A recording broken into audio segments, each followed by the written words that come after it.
Hello, welcome back to Survival Saturday with Johnny Tiger on December 5th, 2020.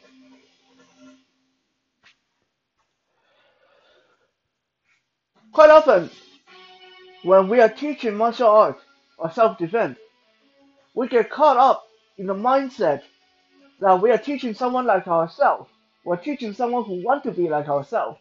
In other words, we are teaching people expecting them to be black belts or to be champions, or to be competitive, or to be big and strong, or to be able to shatter through 4 or 5 layers of bricks with a single touch.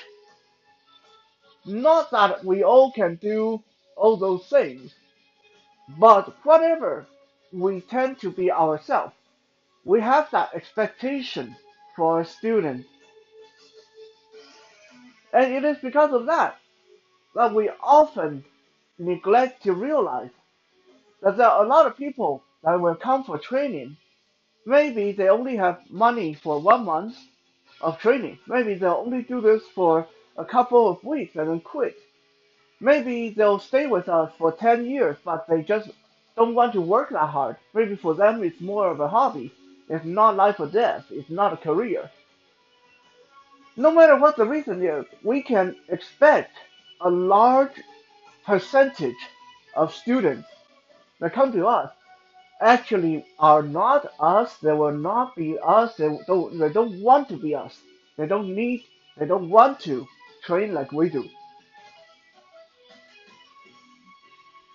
So it is important to keep in mind what kind of geography, what kind of population you are constantly working with, so you can give them the best kind of teaching that their money can buy. Why do I start with this little monologue about teaching? Because quite often we break techniques down to a point where it has to be practiced for 1,000 times to work.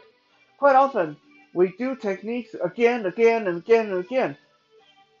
We expect that if a person does the technique for 10 years straight, they will be perfect at that technique, and they will be. But by teaching this way, we neglect to cater to people who might not have the time or the will or the money to be that dedicated.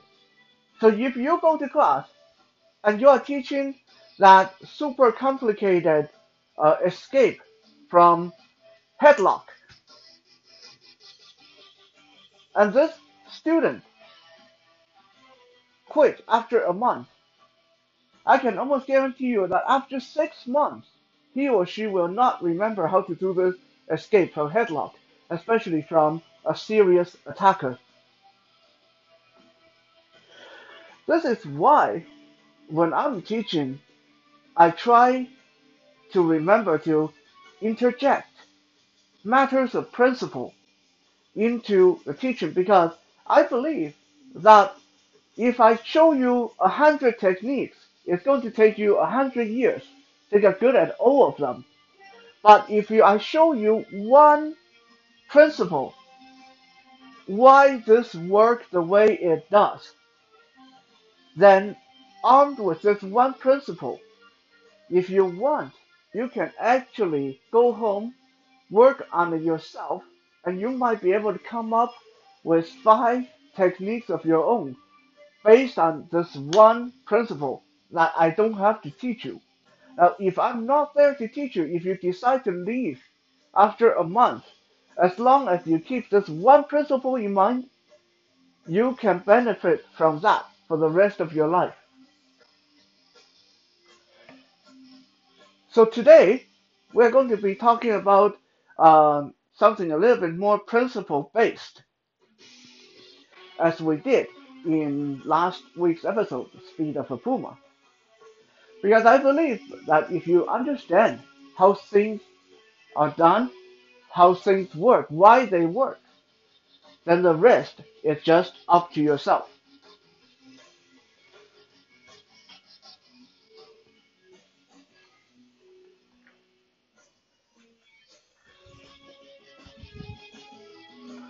I did not get into grappling martial art much when I was growing up. I spent the first 20 years of my martial arts training staying away from ground fighting, from grappling, from wrestling, because I didn't want to fall into the stereotype that blind people have to only stay with grappling. Blind people cannot strike. Blind people have to do jujitsu, Brazilian jiu-jitsu, aikido, or judo. No, I did not want to fall into that stereotype. So I didn't do much training in those areas. I got maybe 6 months in judo, and on top of what my own father taught me on and off. My father was a second degree black belt judoka, so he taught me a little bit of extra judo when I was growing up. I did a little bit of horsing around wrestling in high school, but I didn't do very well. I always got disqualified because I always fall back to more street fighting kind of techniques and striking. So they didn't like me much.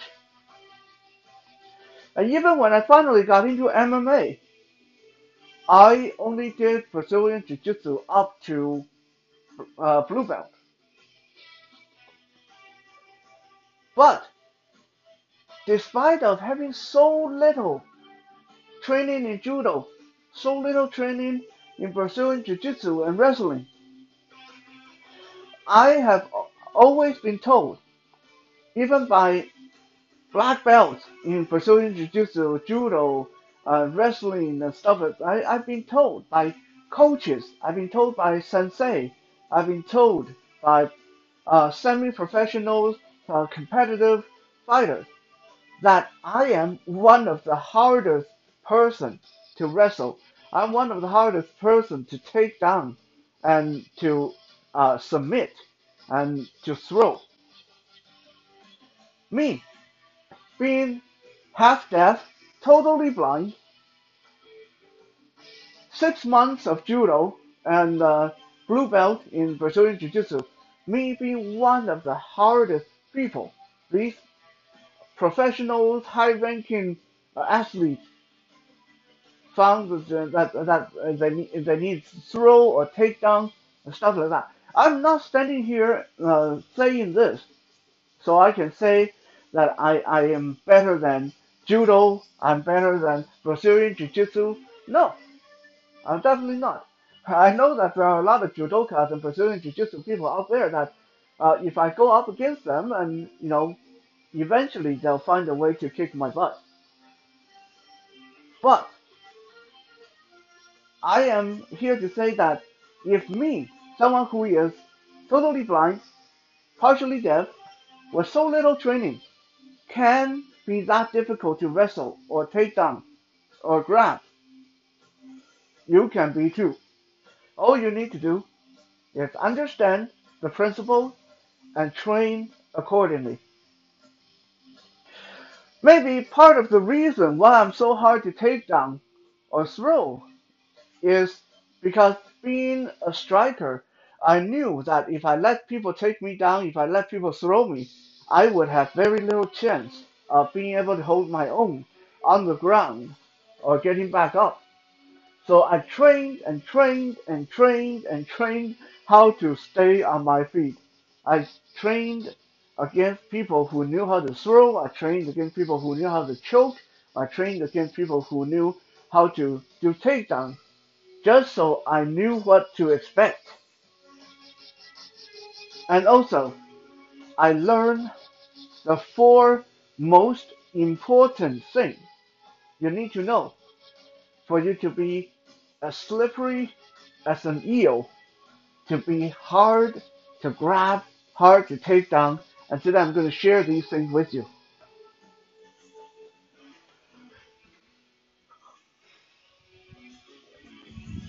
Item number one. When someone grabs you or try to throw you or try to take you down, item number one is to give them an immediate and exaggerated reaction. The more exaggerated, the better. Okay? What do I mean by immediate and exaggerated reaction? This is what happens. A lot of people, when they feel their arm being grabbed, or they feel the person rushing in to grab them in a bear hug, or they feel hand grabbing them around the throat, they stand there for a second or two while their self-defense technique goes through their brain. And at this point, it might there might as well be a large TV, large screen TV across the room that will reflect everything that's going through this person's head. Oh my God, he's grabbing my neck. So my self-defense said to do this, and then do this, and then pull here, and then go there, and then they move. Even some of the really well-trained people, this is how they move.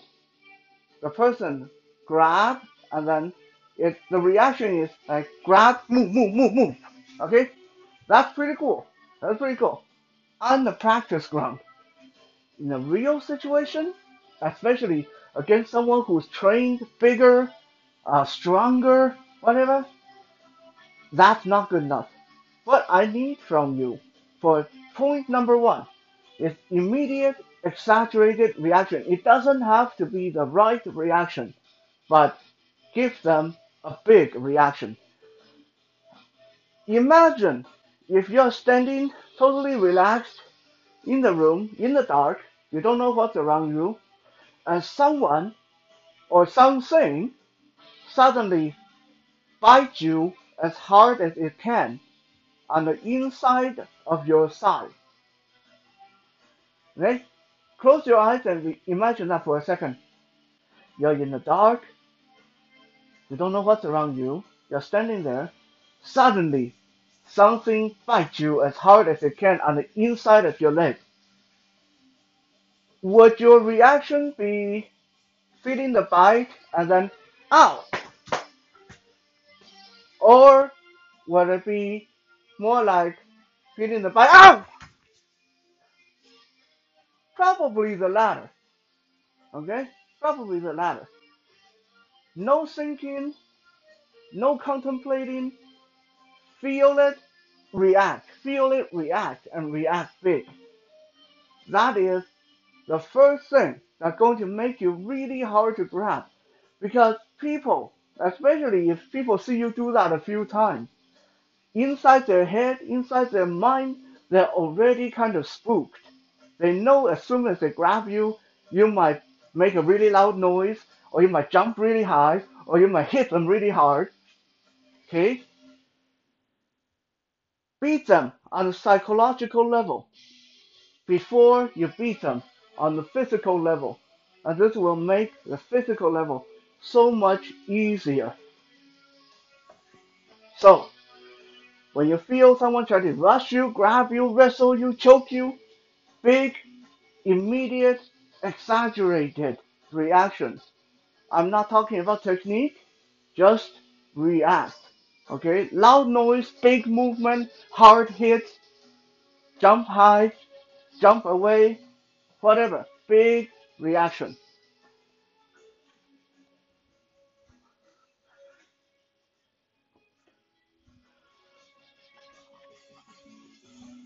Number two, identify the weaknesses or identify the weak point in whatever they're doing to you.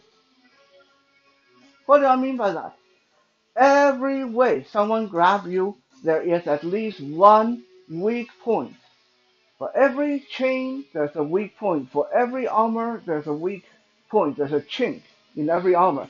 For every grab, every wrestle, every choke, every grapple, there's a weak point. And the greatest part is you don't even need a partner to really practice on this. Okay, just grab your left wrist with your right hand as hard as you can, and then now sync for your left hand. Move your left hand around. Feel. Ask your right hand, where do I feel weak? I bet you it's going to be the thumb. Okay? It's all the same.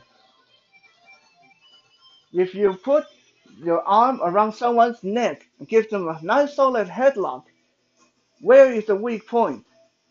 It is the down position. Okay? Because you're strong pulling towards yourself, you're not very strong if they suddenly drop down. You're not very strong if they suddenly raise up either. So the up-down direction for headlock, choke to the neck, same thing. If they do with their hand, go to the thumb, break the grip from the thumb. Okay, grab to your wrist, thumb, bear hug to the body. That's even easier. Go down and into the groin area, into the belly area, into the hip area. Okay, there's not that many. That any kind of grab, any kind of grapple, there's going to be a weak point, and you can actually just sit down and think about it yourself. If you are grabbing someone, where do you feel weak yourself? And that is your answer. So identify the weak point is point number 2 for how to be the hardest SOB to wrestle or grab.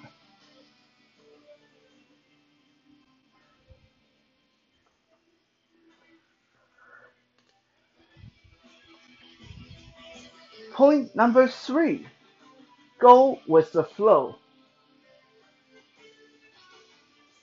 If someone rush toward me and try to grab me around the waist and is pushing me back, I don't want to push back against them because I'm wasting energy. They got momentum. In this case, it's much better for me to step back, let them push me back, and then my leg come up naturally into the face, into their groin. Right? If someone pull me towards them, I don't want to pull against them because the minute I pull back, if they let go, I lose balance. So if someone grab my wrist and pull me towards them, I'm going to pull and step elbow right into their face. Okay? So don't fight force with force. Go with the flow. If they push, don't push. Go with it. If they pull, don't pull. Go with it. Someone trying to choke you against the wall, don't keep coming forward because you're choking yourself on their hand. If someone is pushing you back against the wall, choking you, grabbing you by the throat and choking you, break the grip and go to the side. Hmm? Because you can't go back because you're already against the wall, but there's no reason that you can't go to the side or go down, go low, or even jump up. So don't fight force with force, go with the flow. It's point number 3.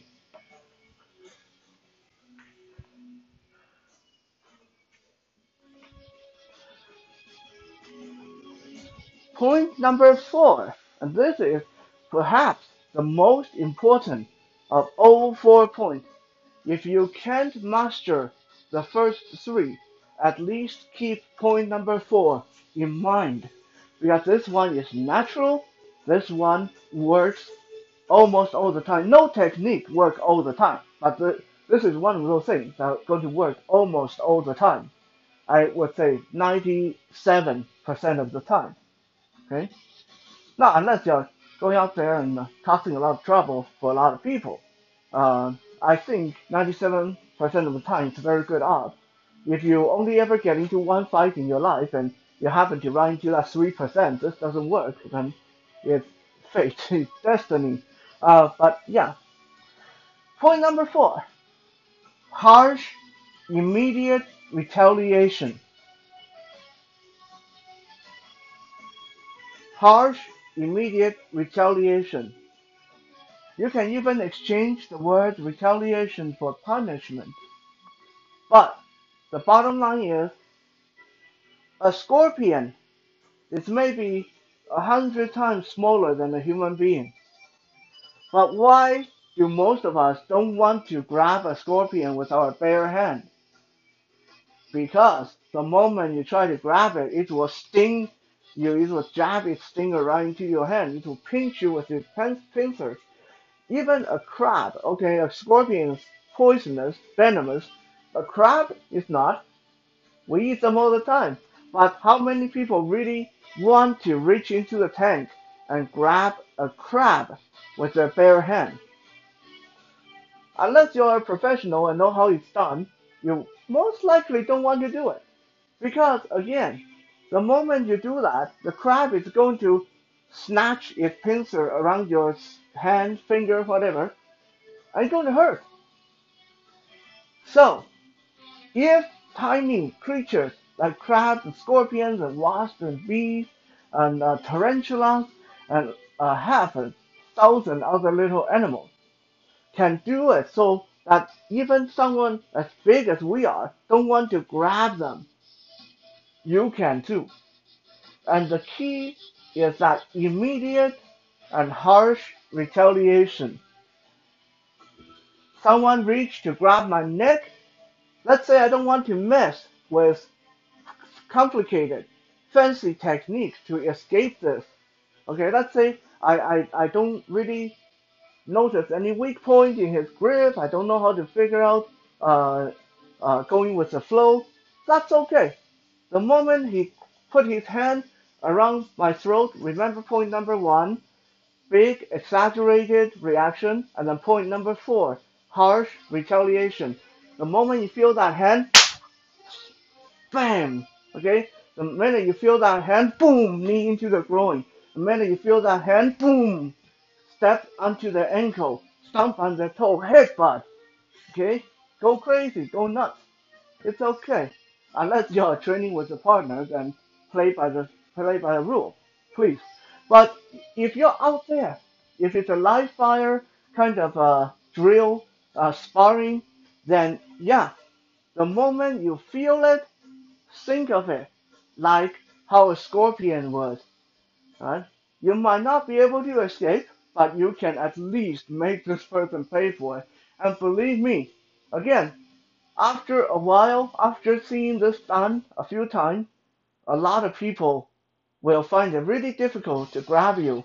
Not that you are really that hard to grab, but in the psychological level, they already don't want to grab you because they know you might do something that's going to hurt a lot. So, quick recap. Point number one, immediate, exaggerated reaction. Remember that in the dark, something suddenly bites you on the inside of your leg. That immediate, reflexive reaction is what we need. Point number two, identify weak point. Grab you by the hand, using the hand, the thumb is a weak point. They use their arm, going down is a weak point. They use both arms, then going towards the hip is a weak point. Right? It's not that complicated, there's only a few of these. Point number three, go with the flow. Don't fight force with force, they pull, you go with them, they push, you step back or to the side. Be a willow reed in the storm. Don't be that solid oak that's going to eventually break. And point number four, immediately harsh retaliation or punishment, like a scorpion, like a wasp, like a tarantula, like a crab, like a lobster, like anything that won't tolerate anyone grabbing them. Thank you for checking out today's Survival Saturday. We'll be back again tomorrow for Soul Search Sunday. For now, have a good night.